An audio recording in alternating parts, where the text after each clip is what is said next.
اللهم صل على محمد وعلى آل محمد وبارك وسلم. اعوذ باللہ من الشیطان الرجیم. بسم اللہ الرحمن الرحیم. حسدا من عند انفسهم من بعد ما تبین لهم الحق. صدق اللہ العظیم. حسد کے بارے میں بات چل رہی تھی. بتایا تھا کہ اگر کسی کے پاس نعمت کو دیکھ کر، اس کی عزت و ترقی کو دیکھ کر، حسن و جمال کو دیکھ کر اگر آدمی کہتا ہے کہ مجھے بھی یہ مل جائے، دوسرے کا جس کو پہلے ملی ہوئی ہے اس کا نقصان نہیں سوچتا، بلکہ یہ کہتا ہے کہ اللہ تعالیٰ مجھے بھی اس طرح کی چیزیں عطا کرے، تو یہ حسد نہیں ہے.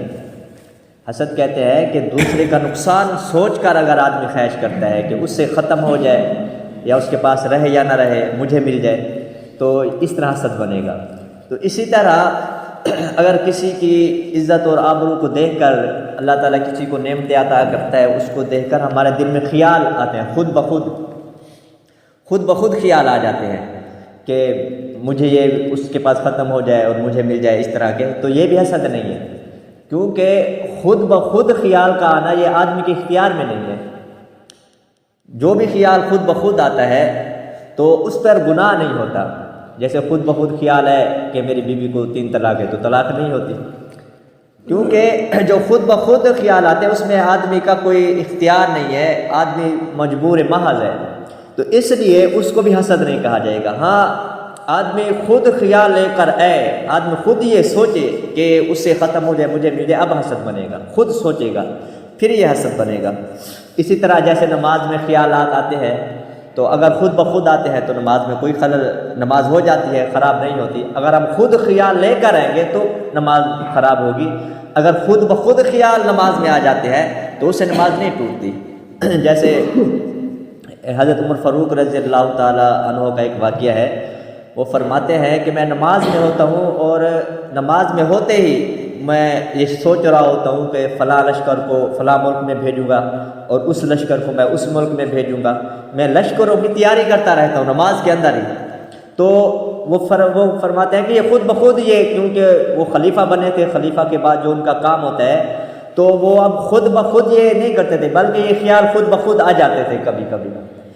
اسی طرح ایک بار حضور صلی اللہ علیہ وسلم نے عصر کی نماز پڑھی اور عصر کی نماز پڑھا کر فوراً اٹھ کر کمرے میں چلے گئے. صحابہ کرام بڑے حیران ہوئے کہ پہلے تو حضور صلی اللہ علیہ وسلم نماز پڑھاتے عصر کی اور پھر ہماری طرف اپنا چہرہ مبارک کر لیتے اور تسبیحات پڑھتے، دعا کرتے، پھر وہاں سے کھڑے ہوتے.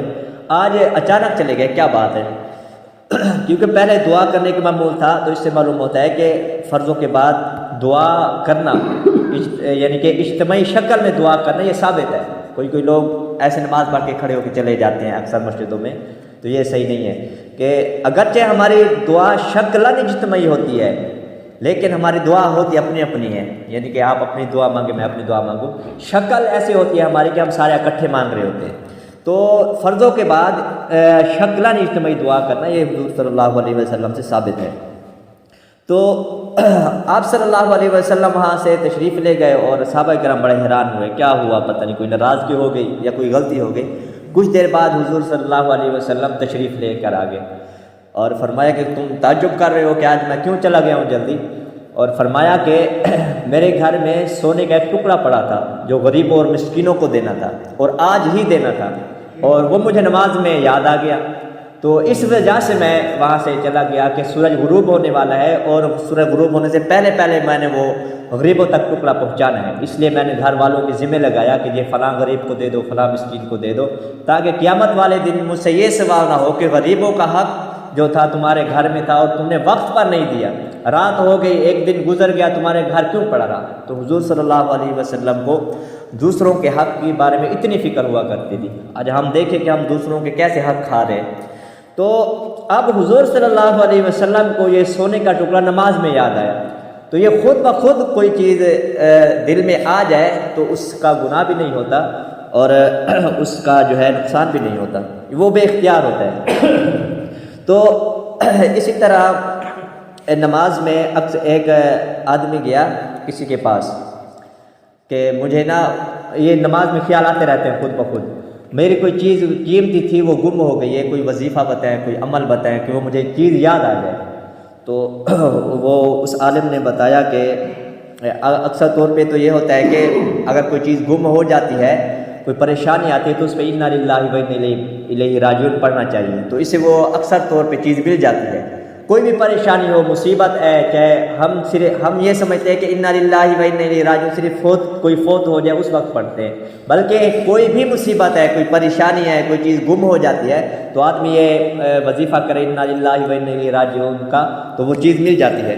تو آدمی آیا ایک عالم کے پاس کہ مجھے کوئی وظیفہ عمل بتائیں کہ میری بہت قیمتی چیز تھی، میں نے کہیں رکھی ہے، اب وہ گم، مجھے یاد نہیں آ رہی کہ وہ کہاں پڑی ہے۔ تو اس عالم نے، اس مفتی صاحب نے، کوئی بھی ہوگا، اس بزرگ نے بتایا کہ وضو کرو، 2 رکعت نماز نفل پڑھو۔ اس نے وضو کیا، جیسے نماز شروع کی تو وہ چیز یاد آ گئی، تو اسی وقت وہ چلے گئے، تو وہ مجھے چیز یاد آ گئی ہے۔ تو نماز میں اکثر خیال آ جاتے ہیں تو اس پہ گرفت نہیں ہے۔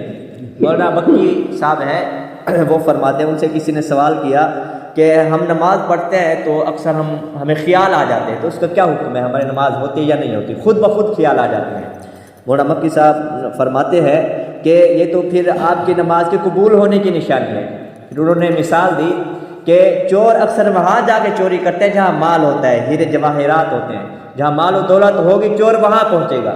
تو یہ جو شیطان آ کے آپ کو وصف سے ڈال رہا ہے، اس کا مطلب ہے آپ کی نماز قبول ہونے کی ایک نشانی ہے کہ آپ کی نماز قبول ہو رہی ہوتی ہے، اس وجہ سے شیطان آ کے آپ کو چھیڑتا ہے، اور جو خود بخود شیطان کے وصفوں سے خود بخود خیال آتے ہیں، اس سے نماز میں کوئی اثر نہیں پڑتا۔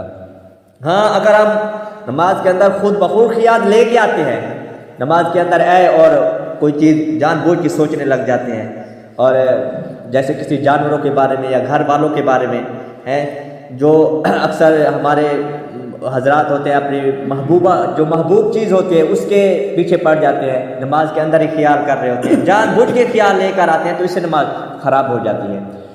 جان بوجھ کے خیال لے کر نہیں آنا چاہیے، اور جو بھی جس سے ہم زیادہ محبت کریں گے اس کا خیال ہم اگر جان بوجھ کر نماز میں لے کر آئیں گے تو نماز ہماری اتنی زیادہ خراب ہو جائے گی، کیونکہ جس سے ہم زیادہ محبت کریں گے جب اس کا خیال آئے گا تو اللہ سے تعلق ختم ہو جائے گا۔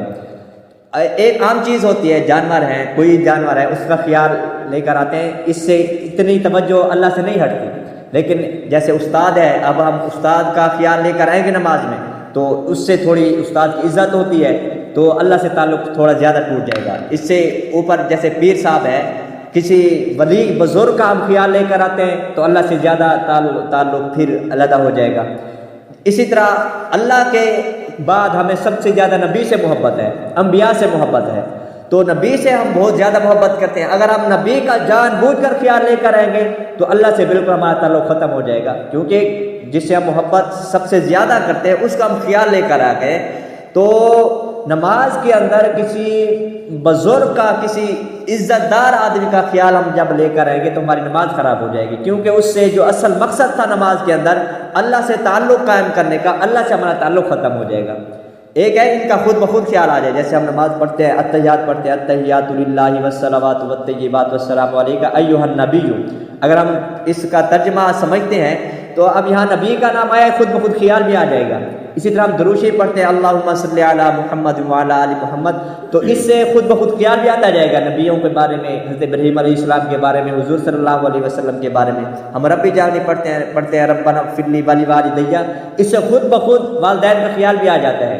تو جو خود بخود خیال آ جائے اس پہ کوئی گرفت نہیں ہے، اگر ہم جان بوجھ کر ان کا خیال لے کر آئیں گے تو ہماری نماز اس سے خراب ہو جائے گی۔ اسی طرح حسد میں بھی اگر کسی کے ہم نعمت کو دیکھتے ہیں اور اس کی ترقی کو دیکھتے ہیں تو اور خود بخود خیال یہ آ جاتے ہیں کہ اس سے ختم ہو جائے اور مجھے مل جائے، تو اس کو حسد نہیں کہتے۔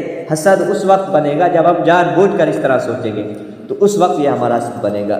اللہ تعالیٰ عمل کی توفیق عطا فرمائے۔